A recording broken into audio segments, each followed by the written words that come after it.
Good morning. Welcome to our video for ENGI 2304. I'm Chad Wilson, and this is October 21st. And today you are submitting your scope section. And as I mentioned previously, the scope section is where you limit the topic of your report. So that's where you say you will only talk about A, B, and C, and you will not talk about X, Y, and Z.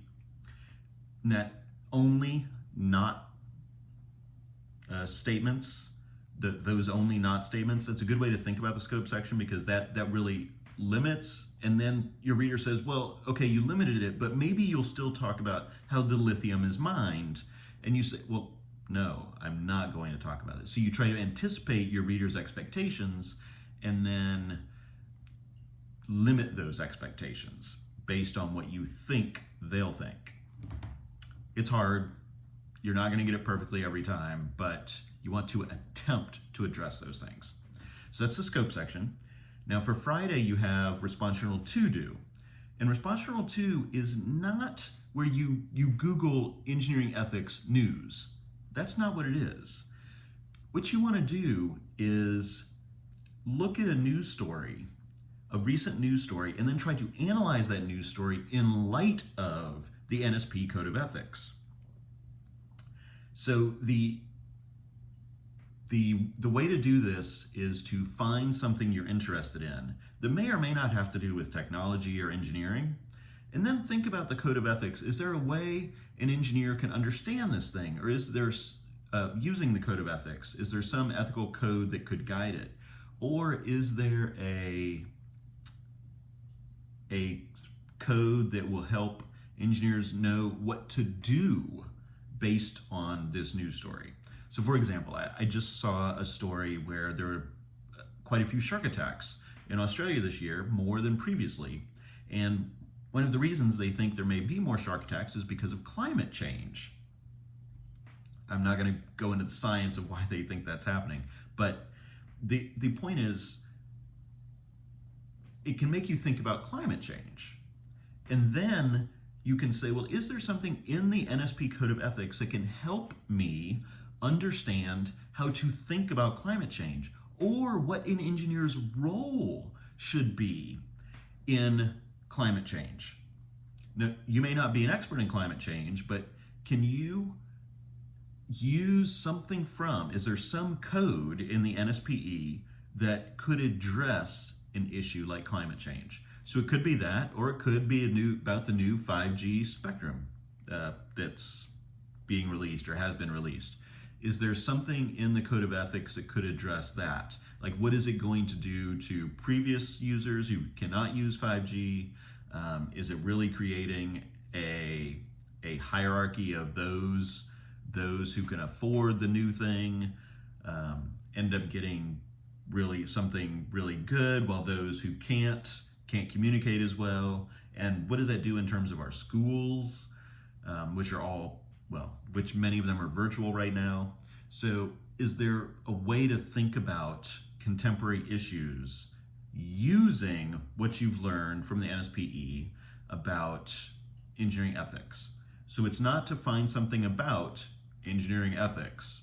No, it's to find a recent news story and think about it in light of engineering ethics.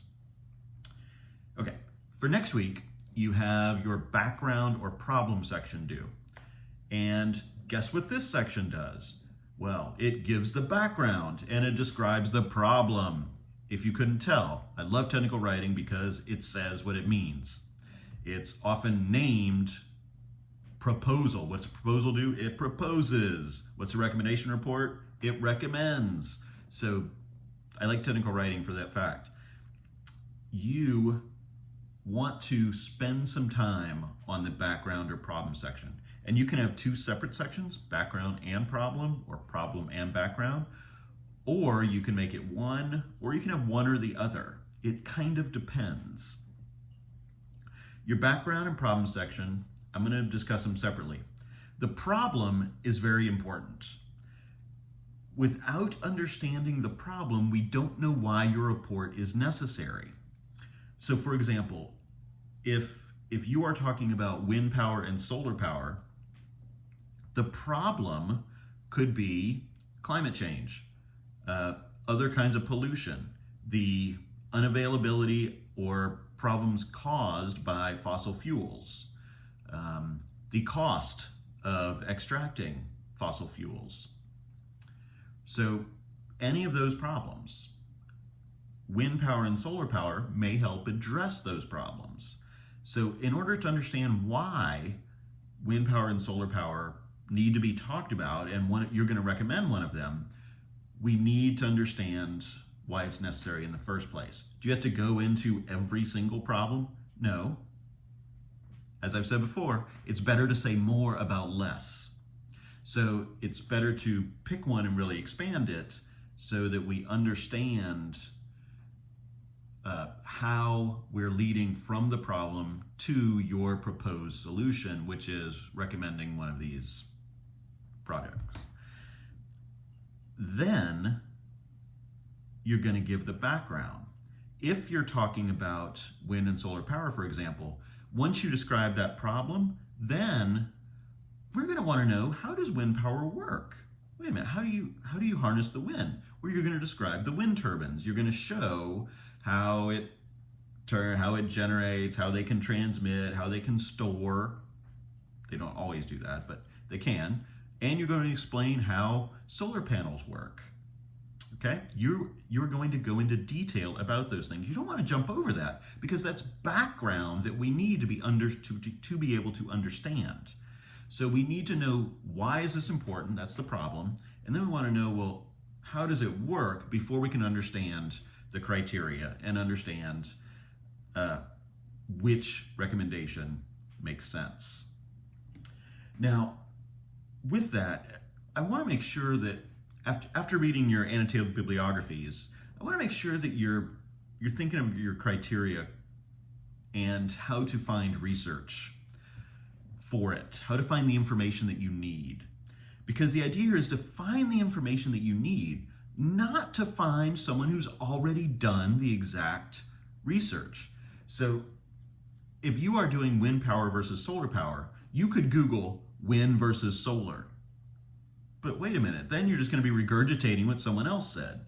No, the idea is to find the data for wind, the information that you need for wind, and then find the data for solar, and then you compare it. It's not to have someone else do the comparison. I want you to look at the data and be able to compare it. Now, are you an expert in wind power? Well, you're going to know more than anyone else because you've done the research. You have explained the problem, you've explained how they work, and now you're going to look at the criteria. So if your criteria is amount of energy produced, you are going to find the amount of energy that a single wind turbine produces. And you're going to find the amount of energy that a single solar panel produces, and then you're going to expand those so that they're similar, meaning you want to look at each one to make them apples to apples instead of oranges to oranges. So if it's by land use, you're going to find the amount of land that needs to be used and how much energy can be produced for those acres. If you had solar panels and you had the same amount acreage, how much energy could they produce? So you don't want to find land use, wind versus solar. That's not what you're going to search for. You don't want to have someone else do the analysis for you. You want to do it. Okay? So make sure you're not trying to find someone who's already done all the work for you and you're just going to copy it, because then it just becomes copy and paste. All right? Okay, is that all we need to work on?